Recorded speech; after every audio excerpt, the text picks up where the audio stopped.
Hello, friends. Welcome to the Thinning of the Veil podcast. I'm your host, Tia Smith. And yes, things are not necessarily my same normal. Um, I have some chaos going on in my life in the background. We had a fridge break and drip through, and needless to say, there are several workers in our house trying to clean up the damage that was done downstairs and more importantly, upstairs. So I have workers just in and out of my house all day long, which kind of complicates the podcasting process. So today will just be a story day and we'll see how this thing progresses during the week. I'm not quite sure. There's some things that they're looking at. Maybe with asbestos, we bought an older home that we have fixed up. And so there's concern there. And obviously for my health, that is a concern. So we'll just see what happens. I may not even have access to my recording uh, things this week. We'll just see. I don't know. Life is always just throwing something at you. I also wanted to address, I think, really quickly, conference. Um, it was really, really good in so many ways, and I was so grateful that I could go and meet in that first session. I think the thing that really settled on my soul the most with all of the things that have happened with President Nelson's passing, with the tragedy in Michigan, I really feel like there was power in meeting together. And as I looked around that huge, really full conference room, conference center, I realized that there are so many of us who are going to stand in our testimony and not be afraid of the gospel of Jesus Christ and to be um, really purposeful in what we're talking about and what we're testifying of. And I think Satan does a really good job of isolating us in our testimonies or thinking that we're not normal, as I referenced before, where most of us are experiencing some kind of upheaval within our own relationships that are super close to us, that sometimes Satan can really, really make us feel unimportant and isolated in our testimonies of the gospel of Jesus Christ and in our testimony of the Savior and his atoning sacrifice, and also then his power that he has to strengthen us and uplift us. And it was just so poignant for me to see all of the believers and that was just a small fraction, right? We're all around the world, all of the saints listening all around the world. It really impacted me to keep going and to keep testifying because, like other people that are voicing publicly their testimony of the Savior and of the reality of the truthfulness of the gospel of Jesus Christ, I too have received a lot of backlash online. I've received a lot of very mean comments, the old, same old pool that everyone else is swimming in. You're not a Christian, all of those fun things. And, you know, sometimes that does affect you, and sometimes that does seem to have um, it weighs heavily some days, and some days it falls off rolls right off your back. So I think for me that was one of the most important things. Uh, Another cool thing, it was interesting. We were leaving the conference and it was just raining and pouring, and the weather wasn't good, which meant there wasn't so many protesters outside. But there was this man as we were walking to get to our car, a very old gentleman. I was actually feeling bad for him that he was out in the rain, but he was not testifying. He was actually um, just being really mean and yelling as we were walking down the sidewalk about how he's been in the countries with with all of the other infidels, and that kind of tells you where you're at, where he's just calling everyone an infidel. And he goes, and you are no different. And I looked him straight in the eye and he caught my gaze and he backed up and he says, but you're all really, really, really nice. And I just kind of laughed and smiled. And he's like, but you're all going to hell and all of those things. And I said, have a nice day. And he kept screaming. And I said, have a nice day. And he kept getting louder. And I just said, have a nice day. And that was interesting to me because the moment that he caught my gaze and and I had love for this man. I don't know who he was. he obviously believed what he believed in wholly, and you have to give him credit if he's going to stand out there and profess his beliefs. Unfortunately, in him professing his beliefs, he felt like he had to degrade other people who are just trying to worship Jesus Christ in the way that they feel is right for them. But he backed up and he says, "But you're all really, really nice. So good job, all my members of the church, for being really, really nice people." And I think really that was the theme of the conference, was that we are all really, really nice people, and that we should then emulate that in our lives and within the relationships that we're struggling, and do what Christ did, which is uh, feed the hungry, heal the blind, mourn with those that mourn, even if they don't agree with us. And there was some really truly remarkable people out there who had a miracle for the shooter and the shooter's wife and child. And my daughter talked about how poignant that was for her. My daughter and I may disagree on some things, but she's recognized the goodness in that, and I was grateful for that. So um, I, though, want to address the glaring elephant in the room. I'm going to cry. There was no new temples announced.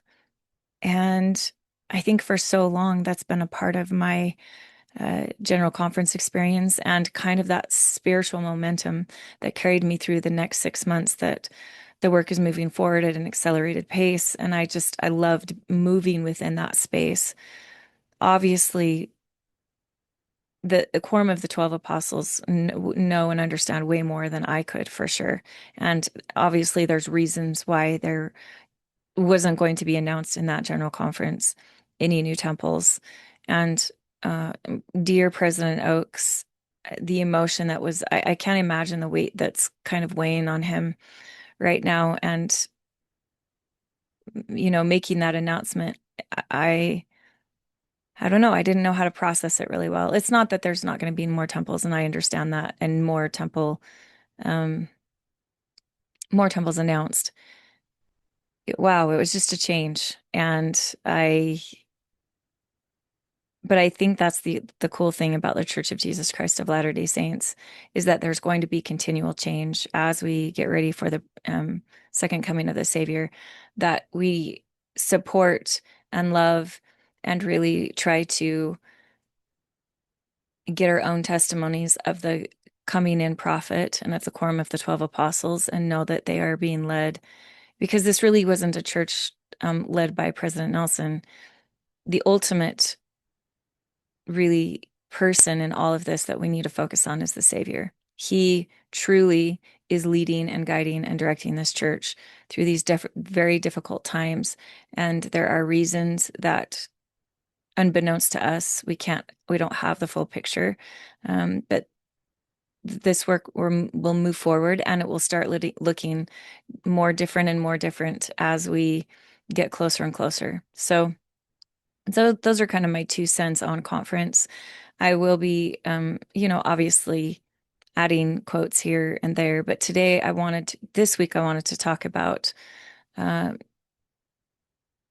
our continuing, I guess, conversation about the three Nephites and the sanctified ones, because I think a lot of times, as we're searching and seeking to become better, to become like our Savior, and we've talked a lot about what it means to be a sanctified one, there are certain blessings that go along with it, and we addressed those a little bit last week. We are going to continue to talk about that this week within the context of our bodies and some of the gifts that come from being a sanctified one, and look at the pattern within the three Nephites and how that even applies to us. But today I wanted to read 3 stories. Um, and one of them is one that's fully documented in church history about the three Nephites. The other one is an encounter that was said that Joseph Smith said was a three Nephite experience to this family. And the other one is just a really cool experience that was attributed to the three Nephites. And again, these are just stories, but we will have the doctrine later on this week. I'm not quite sure Again, I'm not quite sure how this is all going to play itself out. So today is story day, and tomorrow may be the actual main episode this week, or it may be the um, the talk. We're just not quite sure. I know for sure Thursday is still going to be the Gathering Academy with Colette. But other than that, buckle up because I'm not quite sure which direction this is all heading in, based on what's happening in my life. I cannot wait for things to slow down. And I say that knowing that it's probably not going to slow down, especially within the YSA context where it's just ramping up. So I wanted to read, and I'm taking this, I want to remind us as we read through these stories. In Hebrews 13, verse 2, it says, "Be not forgetful to entertain strangers, for thereby some have entertained angels unawares." Now, when I'm talking about this first story, it's taken from, I'm taking it from a blog post that someone wrote because, I mean, this story that I'm going to share is everywhere, right? But I really like the way that quote Stan is his name, and the blog is My Life in Zion, wrote about this particular experience. And I thought, why am I going to try to rewrite something that something has done a great job on? And again, I'll include all the links in the description of the videos, so that if you want, you can go revisit where I'm pulling these sources from. He begins in the spring of 1829. The prophet Joseph Smith was laboring vigorously to translate the record of the Book of Mormon. Joseph and his wife Emma had moved to Harmony, Pennsylvania, a small hamlet in the Susquehanna Valley, to escape outside pressures and persecution. There in Harmony, Joseph and Emma lived in a small cabin on the corner of Emma's father's farm. While Joseph labored during the days to provide for his wife as a farmer, he was also laboring to fulfill the Lord's command to fulfill a sacred duty. The work, both physically and spiritually, was demanding. Much to Joseph's relief, the Lord sent Oliver Cowdery, a school teacher, in early April of that year to assist the illiterate Joseph in the process of translation. As the work continued, the persecution that Joseph had experienced so greatly in New York began to likewise show up in Pennsylvania. Shortly after beginning to assist Joseph Smith with the work of translation, Oliver wrote to his friend David Whitmer in Fayette Township, back in New York State. Oliver enthusiastically testified that Joseph Smith had the ancient records and that the work was divine and true. He soon sent a few lines of the translation and bore witness that he knew the plates contained a record of the people who once inhabited this continent. David Whitmer, then 24 years of age, eagerly showed these letters to his parents and brothers and sisters. As persecution began to intensify in the Harmony area late in the month of May, Oliver communicated with David about the possibility of Joseph and Oliver going to stay with the Whitmer family in Fayette. In response, Peter Whitmer Sr., David's father, invited Joseph to stay at his farm home as long as was needed to finish the work of translation. David's brother, John, offered to help as Joseph's scribe. Many people in the Fayette area were anxious to hear more about the work. As farmers, the Whitmers knew that a late May planting was essential for a successful fall crop and harvest. With such thoughts in mind, the senior Whitmer, Peter, advised his son David that he had to plow and prepare the soil before he could take his two-horse wagon to pick up Joseph Smith and Oliver Cowdery down in Pennsylvania. Obediently, David followed his father's counsel, although anxious to complete what seemed to be a mundane task. At the end of his first day of plowing, he found he had accomplished in one day what normally would have taken 2 days to do. He was astonished. David's father was likewise impressed by his apparent miracle.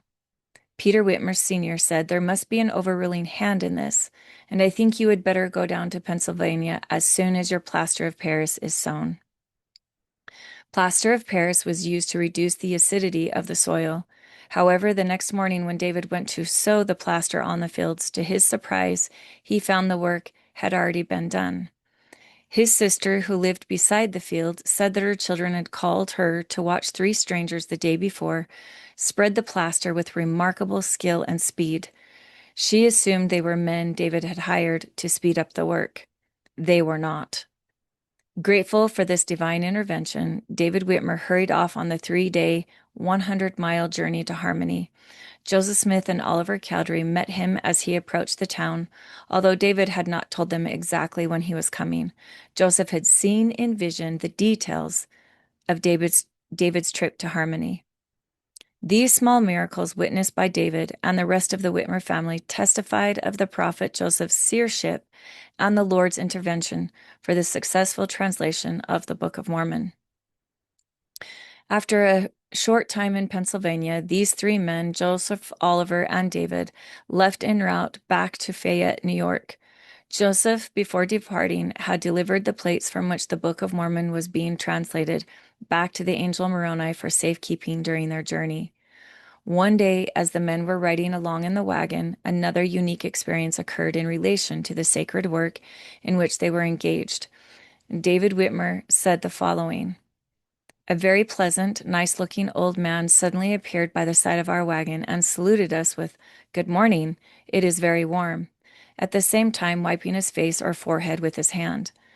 We returned the salutation, and by a sign from Joseph, I invited him to ride if he was going our way. But he said very pleasantly, 'No, I am going to Cumorah.' This name was something new to me. I did not know what Cumorah meant. We all gazed at him and at each other, and as I looked around inquiringly of Joseph, the old man disappeared. Joseph then related to his brethren that the man they had just seen was in fact the ancient prophet Moroni."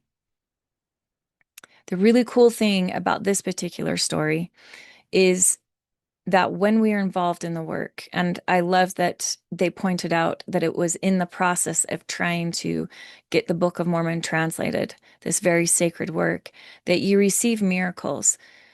The Whitmer family was visited by three men, and notably, it is attributed to the three Nephites who came and helped David so that the work could move forward. That is really what I'm going to talk about, is the really correspondence between doing the Lord's work, especially in these last days, and the physical help that we can have through angels from the other side of the veil or on this side of the veil, as in the case of the three Nephites, to really get this work done. As we learn things this week about the three Nephites and about the sanctified ones, I hope that we can really understand that it is connected because of the work. If we are involved in the work, my friends, we will have miracles such that we cannot comprehend, especially as we're moving forward, preparing this mighty work for the Savior to come within the temple context. The next story that I want to read is the story where the prophet Joseph Smith really identifies the stranger that was involved with this particular family. This is compiled in a book written by Lundwall, and the note on the beginning of the story I'm going to read. While visiting Portland, Oregon during the month of September 1938, President William R. Sloan related the following incident to the compiler of this book. It was a cold night in the latter part of November, and in the home of William Huntington, the family gathered around the big fireplace in the spacious kitchen. After the evening meal, when all the evening work was done, it was the habit of this family to get their instruments of music and sit around the blazing logs and play the old-fashioned tunes and hymns, also tunes of a more cheerful air, although they did not dance. Grandfather Huntington played the bass viol, his daughter Zina, the cello, William the cornet, and Dimmick the drum. There were 5 sons and 2 daughters. The oldest daughter, Presenda, being married, lived some distance from them. It was a happy New England family, and they lived in the clean, pure life of the Puritan stock. After the music ceased, a hush fell on the group, and a knock was heard on the door. and as it opened, a strange old gentleman of medium weight, dressed in old-fashioned clothes and carrying a bundle on his arm, appeared and stepped into the room and said, I usually bend my steps to some sequestered vale. May I find lodging here tonight? With cordial welcome, he was invited in and given a place by the fire in an old, easy farm chair, and Mother Huntington asked if he would like some supper, and modestly he said he would. Then a good New England meal was spread before him with milk, honey, maple syrup, cold meat, delicious homemade bread and butter. He partook of a light supper while the family spoke in soft tones. It was the custom to read a portion of the scriptures before going to bed. He again joined the circle, and Father Huntington began to read from the Holy Bible, a portion of the New Testament to which they all listened attentively. Grandmother Huntington made some comment on the fact that they would like to hear the gospel in its fullness, as explained and taught by the Savior. The stranger immediately took up the subject and began explaining the scriptures and quoting the sayings of the Savior in what seemed to them a new light and greater beauty than they had ever thought of before. They sat in rapt attention, listening to every word. Both Father and Mother Huntington agreed with his explanations, while the boys exchanged glances of admiration, and the daughter Zina was spellbound and sat and gazed upon the stranger with admiration and reverence. After 1 hour spent in conversation upon this sacred subject, Father Huntington had prayers, Mother Huntington prepared a comfortable resting place for the stranger, and he bid them good night. The boys going upstairs, Father and Mother Huntington to their bedroom, which led from the kitchen, and Zina in her little bed heard her parents talking in low tones about the wonderful stranger and discussed the things he said. The stranger had filled them with awe and reverence, such as they had never felt before. In the morning, everyone was astir, bright and early, as is usual on a farm, when so much work has to be done, both outside and in. The stranger sat placidly, watching the remarkable family with whom he took breakfast. The family invited him to stay, but he said he had other places to visit, and he left them standing in a group as he closed the door softly. When Father Huntington saw the stranger depart, he sent Dimmick after him to tell him to come again. He immediately opened the door, and they all looked out to see and call the stranger back, but he was nowhere to be seen. When looking on the doorstep where the snow had fallen the night before, no trace of a footstep could be seen, and the boys running from all directions said that he had vanished and could not be found. Father Huntington remarked that he was the strangest person that ever was, and he could not understand where he went, but he had shown them the gospel in a new light. Mother Huntington felt that this stranger was some messenger from heaven, and all the family were deeply impressed with his wonderful influence and beautiful way of explaining the scriptures. When the gospel of life and salvation was brought to them by Hiram Smith and other elders, they seemed to coincide with what the stranger had told them concerning the Bible and the restoration of the gospel. All the family but one accepted the gospel and prepared to emigrate in a few years to Kirtland. Here they met the prophet of God, Joseph Smith, and became his faithful and loyal followers and friends. On one occasion, when the prophet Joseph was speaking of the three Nephites, Brother Huntington related this little incident to him. He laid his hand on his head and said, My dear brother, that man was one of the three Nephites who came to prepare you for the restoration of the gospel and its acceptance.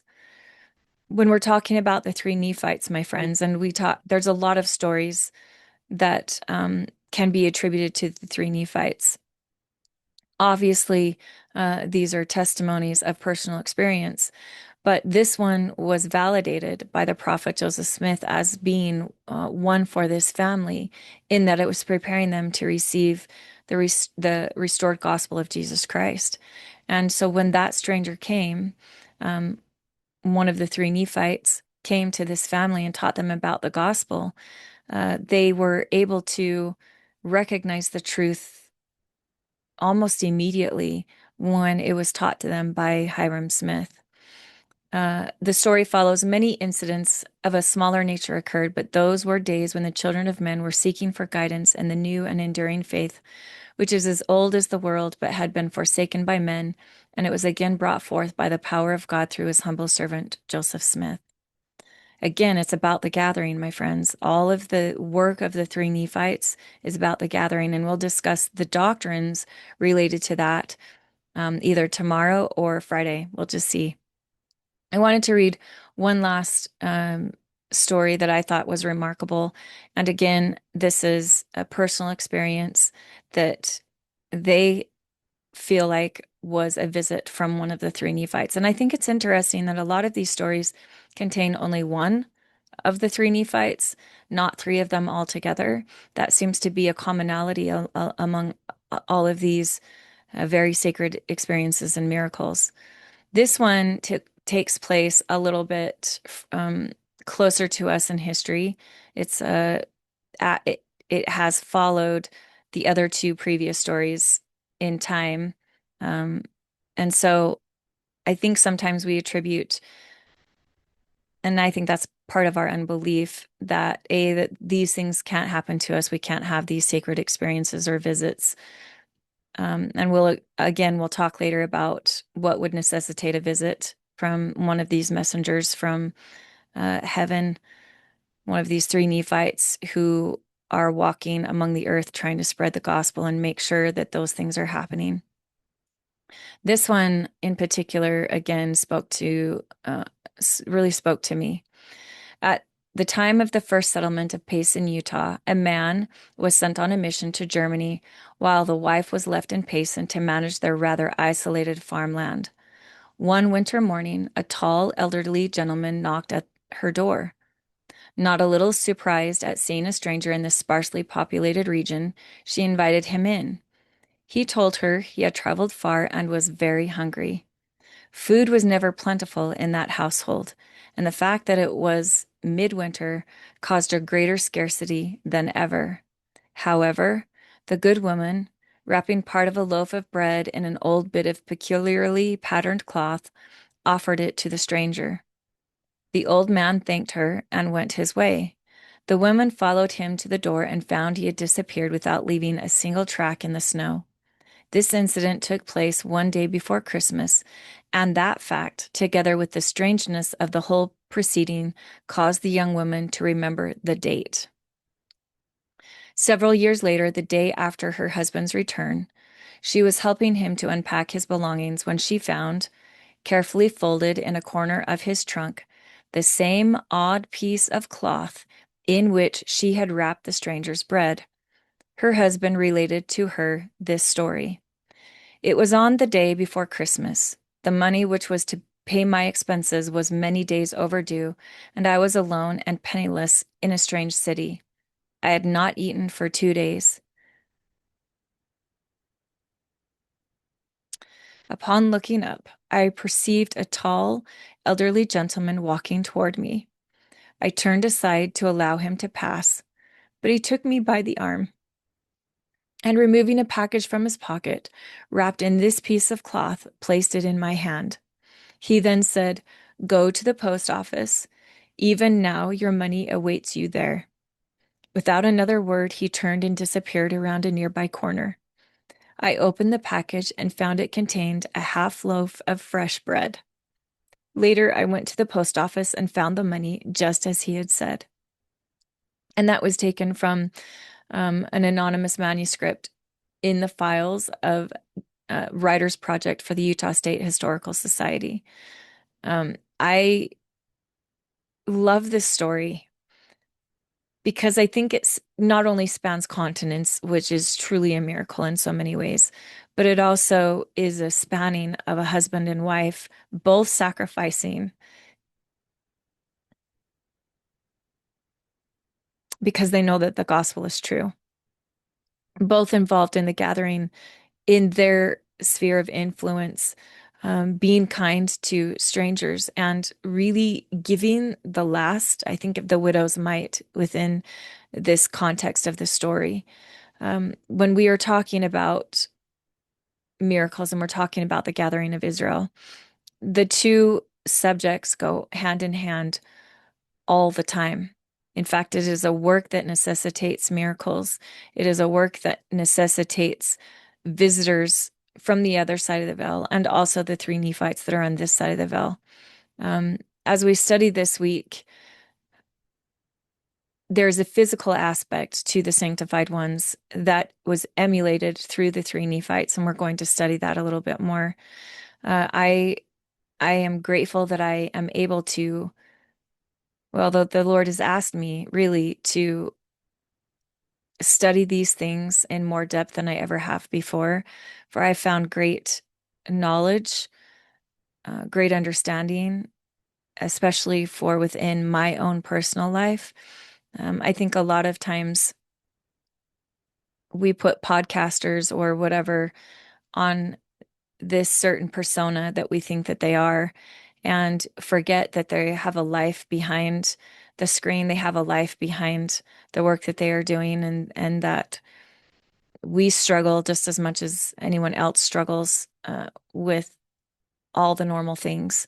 And so I am grateful to be able to not have to pay attention sometimes to those quite very normal things that I'm currently experiencing.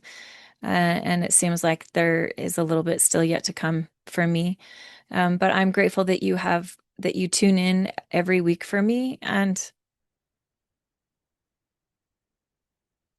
I draw strength from your testimonies. I draw strength from your praying for me. I know that there's a lot of people out there praying for me, and I appreciate it. I think that we currently have a sick member as well in our family, and I'm just crossing all my fingers and all my toes, everything that I can cross that I don't get sick. And then, and then I worry about the asbestos that may or may not be flying around in my house. But God is always in charge, and He is sustaining and uplifting every single one of us. And as we move forward, looking, after this past conference, looking to the changes that might be coming, may we really take time to pray and get that personal testimony of these things for ourselves, that we may testify of these things to others as we move through the changes.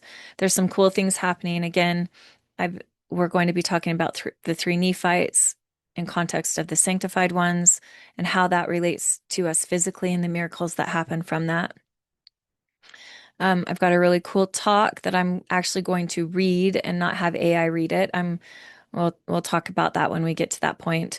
And then next week I have this super cool new friend of mine who reached out. So again, a plug for all of you to reach out if you have a story and or an ancestor story. These miracles need to be told. And I'm grateful for those who have done that. But she reached out. She actually has her descendants. She's a descendant of slaves that were on the plantation and also the slave ships. She has had some remarkable thinning of the veil experiences within that context. And it's a context that a lot of us don't understand and know about. And so I'm super excited for her to tell her really sacred testimony of these things and relate to us how God really is in the details of saving all of his sons and daughters, no matter where they've came from, no matter what their descendants had to sacrifice, that we all can be a part of the gospel of Jesus Christ. God truly works in mysterious ways, my friends.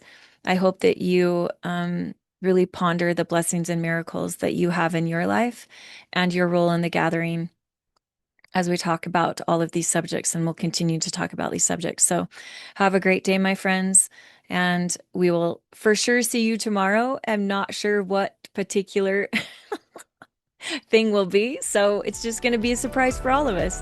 Thanks for hanging in there with me, my friends. Love your guts. We'll see ya. Bye.